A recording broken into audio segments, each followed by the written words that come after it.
L'équilibre planétaire se joue à partir de 8 ans pour 2 à 8 joueurs et une partie dure en moyenne 20 minutes. C'est un jeu de type stratégie et coopération. La particularité de Futur, c'est qu'il en existe plusieurs modes de jeu, l'équilibre planétaire est en quelque sorte le mode de jeu principal. Je vous renvoie vers la vidéo de présentation globale du jeu pour en savoir plus sur le projet, les thématiques et les différentes cartes. Vous trouverez également le livret de règles sur notre site futur-lejeu.fr. Les joueurs endossent le rôle de citoyens ou bandits et leur objectif est de défendre leurs intérêts personnels. Tous évoluent dans un écosystème en équilibre entre climat, biodiversité, justice sociale et bien-être. Alors que les bandits chercheront à déstabiliser le système planétaire, les citoyens devront eux s'allier pour préserver son équilibre. Les citoyens devront utiliser les cartes actions pour se protéger des attaques des bandits et former des paires de cartes généralistes vertes de même symbole pour assurer l'équilibre planétaire.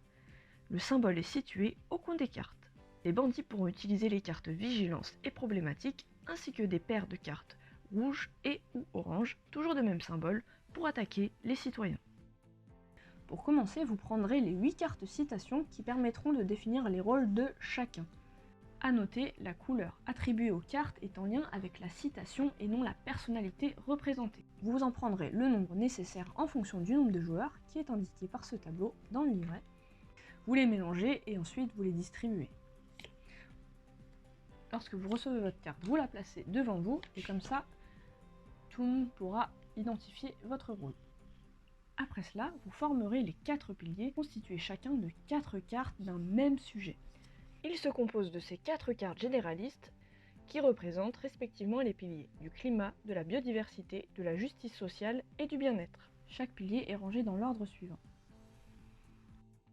Ce qui nous fait donc 16 cartes au total que vous placerez ainsi sur le côté. Vous pourrez ensuite mélanger toutes les autres cartes et en distribuer 6 par joueur. Les cartes restantes formeront la pioche. Bien entendu, ici, j'ai mis les cartes visibles, mais chacun cache son jeu. Les joueurs jouent chacun à leur tour dans le sens des aiguilles d'une montre. Et c'est un bandit qui commence à chaque fois. Les citoyens ont 2 zones en commun pour réaliser des paires et les bandits en ont 3. Pareil. 2 zones pour former des paires et une zone supplémentaire pour poser une carte noire. Pour un joueur qui a le rôle de bandit, il a 4 options. Poser une carte vigilance ou problématique pour attaquer les citoyens. Il peut également poser une carte généraliste orange ou rouge sur l'une des 2 zones, soit pour compléter, soit pour commencer une paire de cartes. Il peut également poser une carte espoir au centre de la table cette fois pour échanger 2 cartes avec un autre joueur. Le joueur qui pose cette carte choisit les cartes à échanger. En revanche, il choisit au hasard dans le jeu d'un autre joueur, donc il ne les voit pas. Il sait ce qu'il donne, il ne sait pas ce qu'il récupère. Ensuite, il se débarrasse de la carte espoir dans la défausse. Si le bandit ne peut ou ne veut pas jouer, il peut jeter une de ses cartes dans la défausse et en pioche une nouvelle. Il attendra le prochain tour pour jouer. À la fin de son tour, le joueur doit à chaque fois avoir 6 cartes en main. Donc s'il le faut, il peut donc compléter son jeu en piochant. Ici, il a joué la carte espoir, donc il pioche. Pour un joueur qui a le rôle de citoyen, il y a 5 options. Il peut d'abord poser une carte action de son jeu face cachée en face de lui, s'il veut s'en servir plus tard pour contrer une carte noire d'un bandit. Il peut également s'en servir immédiatement. À supposer qu'il ait cette carte, il peut se défendre avec une carte action. Nous reviendrons plus tard sur les associations de cartes et les interprétations possibles. Donc à ce moment-là, ces 2 cartes terminent dans la défausse. Revenons à ce point-là. Il peut également poser une carte généraliste verte pour commencer une paire de cartes ou en compléter une. Pareil, toujours de la même catégorie, donc on fait bien attention aux symboles. Il peut également poser une carte espoir, comme tout à l'heure, pour procéder à un échange de cartes.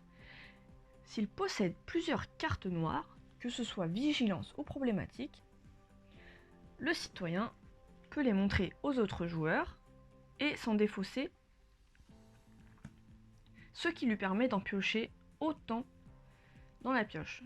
Ces cartes, il peut les jeter en même temps. S'il en a 2, s'il en a 3 ou 4, il peut les jeter en même temps et en récupérer le même nombre. Enfin, tout comme le bandit, il peut se débarrasser d'une carte et en piocher une, et il passera son tour. La pose d'une carte généraliste, vigilance ou problématique peut se faire uniquement sur l'une des zones des joueurs, c'est-à-dire ici. Elles doivent donc être disponibles pour y jouer. Les seules cartes que l'on peut poser à tout moment sont les cartes espoir et les cartes action que l'on garde face cachée à côté de soi.